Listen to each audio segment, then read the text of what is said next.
ఇప్పుడు మనం తెలుసుకోవాల్సింది ఏమంటే ఈ కొండల కిందలు ఎక్కడం చాలా ఈజీ. ఎక్కే ముందు ఉండాలి మనకు తెలివి, మళ్ళీ దిగాలని.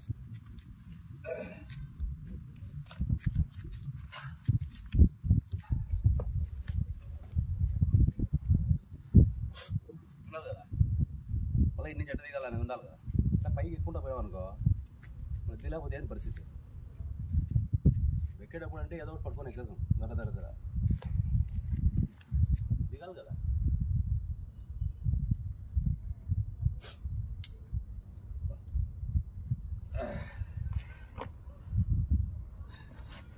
ఇప్పుడు చెప్తావు అనుకోండి,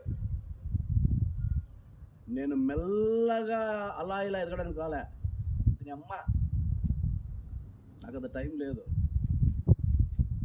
గొప్ప పేరు తెచ్చుకోవాలని, అవార్డు తెచ్చుకోవాలా, రివార్డు తెచ్చుకోవాలని తపన సంకల్పం నాకు లేదు.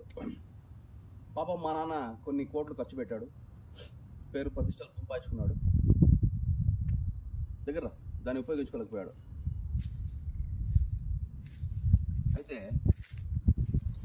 అందుకే మళ్ళీ పేరు సంపాదించుకోవాలి, మళ్ళీ ఒక సెలబ్రిటీని కావాలి అంటే జీవితకాలం పడుతుంది. మా నాన్నకి ఇప్పుడు 82 సంవత్సరాలు. అందుకే ఒక ఐడియా చేశా, ఏమో నా పేరునే మార్చేసుకుందాం, మా నాన్న పేరే పెట్టేసుకుందాం, కె రాజరత్నం ఐజాక్ 2 అని డిసైడ్ అయిపోయా.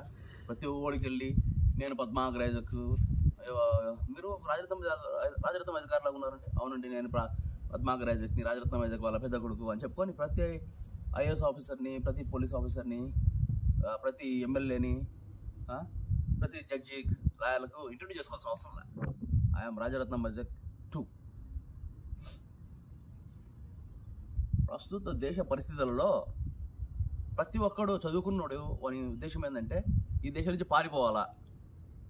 ఒక ధనవంతుడు ఎవరైనా అంటే ఈ దేశం నుంచి పారిపోవాలా, వీలైతే అమెరికా, ఆస్ట్రేలియా, యూకే, కెనడా, వీలు కాకపోతే కనీసం దుబాయ్, అంతకంటే వీలు కాకపోతే కనీసం పాకిస్తాన్, శ్రీలంకలు కన్నా పోదాము అని అనుకునే పరిస్థితి వచ్చింది.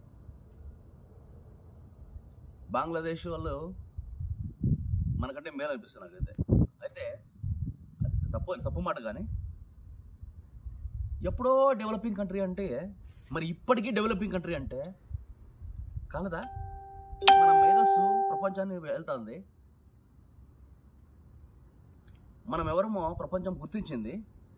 ప్రతి ఒక్కడు ఒక ఫైర్, ప్రతి ఒక్కరికి ఒక ఉద్యోగం అంటే ఒక తపన, దేవునిలాగా చూస్తారు పనిని. పని ఉంటే నిద్ర కూడా మానేసి ఆ పని చేసుకుంటున్నాడు పని నా కొడుకు. అలాంటి వాళ్ళు మేధస్సు చూసుకుంటే రాత్రి పడుకున్నప్పుడు కూడా ఆఫీస్లో వర్క్ గురించి ఆలోచిస్తాడు ఒక ఇండియన్. Salute the Indian. అదే ఒక అమెరికన్ కానీ తెల్లోడో నల్లోడో ఏరాడు, వాడు ఆఫీస్లో ఉన్నంత వరకే 4 గంటల వరకే సాయంత్రం పట్టించుకుంటుంది. 4 నుంచి 5 పిచ్చాపాటు వేసుకుంటాడు, 5కి ఇంటికి వెళ్ళిపోతాడు. మళ్ళీ ఏం జరిగినా సంబంధం లేదు మరుసటి రోజు. కానీ మనవాడు రాత్రి పిల్లలతో సంభోగం చేసేటప్పుడు కూడా పని గురించి ఆలోచిస్తాడు, టాయిలెట్లో షిట్టుకు పోయేటప్పుడు కూడా పని గురించి ఆలోచిస్తాడు.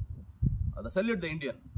మరి అది ఎందుకు వచ్చిందో తెలియదు, కానీ ఆ యొక్క బుర్ర ఉంది కాబట్టి ఆలోచిస్తాడు. ఆయన కొడుకులు బుర్ర లేదు కాబట్టి తాగి పడుకుంటారు వాళ్ళ పిల్లలతో, పిల్లలతో పడుకుంటారు, పక్కన వాళ్ళ పిల్లలతో పడుకుంటారు. లేకపోతే అది ఒక సంస్కృతి అయినా ఒక గౌరవమైనా మన సంస్కృతికే ఉంది. ఎప్పటికైనా భార్యాభర్తలు కలిసి ఉండాలా, భార్యాభర్తలు విడాకులు అనేదే లేదు అని బైబిల్లో యెషువ, మనిషి కుమారుడు యెషువ చెప్తాడు. మీ హృదయ కాఠిన్యం చొప్పున మోషే పరిత్యాగ పత్రికలు ఇచ్చినాడు, కానీ ఇది మొదటి నుంచి లేదండి ఇది అని చెప్పాడు. అయితే ఇప్పుడు ఒక ఫ్యాషన్ అయిపోయింది, చీటికి మాటికి అన్ని దానిలకు డైవర్స్ ఇవ్వడం. నేను కూడా I'm also divorcee, I'm marrying again. అయితే ఇలాంటి పరిస్థితి స్టేట్ ఆఫ్ అఫైర్స్ ఉన్నాయి. మన సంస్కృతికి మనం చాలా రుణపడి ఉండాలి. మా తల్లిదండ్రులు అమ్మ చనిపోయేంత వరకు వాళ్ళిద్దరు కలిసే ఉన్నారు, వాళ్ళ తల్లిదండ్రులు కూడా వాళ్ళందరూ కలిసే ఉన్నారు. మరి ఇలాంటి సంస్కృతిలో మనం పుట్టి ప్రేమ, ఎమోషన్స్ మనకు ఎక్కువ. సో ముఖ్యంగా అంత బాగా నేను పైకి వచ్చినప్పుడు కిందికి రావాలంటే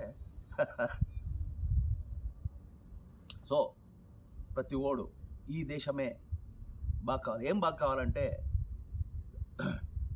డాలర్ వాల్యూ 80 పైన ఉంది, రూపాయి వాల్యూ ఒకటి అంటే ఇది 80 ఉంది, ఇది రావాలా 1:1 రావాలా. కనీసం 1:20 వచ్చినా కానీ చాలామంది వెనక్కి వచ్చేస్తారు. అలాగే పౌండ్ వాల్యూ అయినా కానీ. సో ఎట్లా వస్తాయి ఇవి అంటే మన ఎక్స్పోర్ట్స్ని పెంచాలా. వేట్లో ఎక్స్పోర్ట్స్ పెంచుతాం మనం. మనకి దేంట్లో పవర్ ఉంది అంటే మనకు ఉండే ఒకే ఒక బలం, ఒకే ఒక శక్తి, ఒకే ఒక వెన్నెముక వ్యవసాయం. ప్రతి ఒక్కడు వ్యవసాయం చేయాలి. ప్రతి ఒక్కడు వ్యవసాయం హాబీగా చేయాలి. కొంతమంది ప్రాణం పెట్టి చేస్తున్నారు, వాడికి తగిన పైకం వాడు పెట్టిన ఇన్వెస్ట్మెంట్కు రిటర్న్స్ రావట్లేదు. సో గవర్నమెంట్ ఇది ప్రోత్సహించి ప్రతి దేశంలో మన పంటనే తినేట్టు చేస్తే మన ఎక్స్పోర్ట్స్ పెరుగుతాయి. అసలు రైతులనే ప్రభుత్వ ఉద్యోగాలుగా తీర్చిదిద్దాలి. చాలామందిని కనీసం 50% మంది రైతులను ప్రభుత్వ ఉద్యోగాలుగా తీర్చిదిద్దితే వాళ్ళే ఇంకా నిరుద్యోగ సమస్య పోతుంది, మన దేశం బాగుపడుతుంది. ఇది నేనే చేయాల్సిన అవసరం లేదు. ప్రస్తుతం ఉన్న పరిగమాన సీఎంలు పిఎంలు వాళ్ళైనా చేయొచ్చు, నేను వచ్చినాకైతే నేనే చేస్తా. బట్ అంతవరకు వాళ్ళు ఆవాల్సిన అవసరం లే. ఇప్పుడు జగనన్న ఏం చేశాడు, ఈ యొక్క గవర్నమెంట్ స్కూల్స్ ప్రైవేట్ స్కూల్స్ కంటే బాబులాగా పెట్టాడు. మరి ఇంకా ఎందుకు పెట్టలే? సో ఫస్ట్ పెట్టాడు, ఏమీ చేస్తున్నారు కదా, మొత్తము ఎందుకు చేయలేకపోయినారు?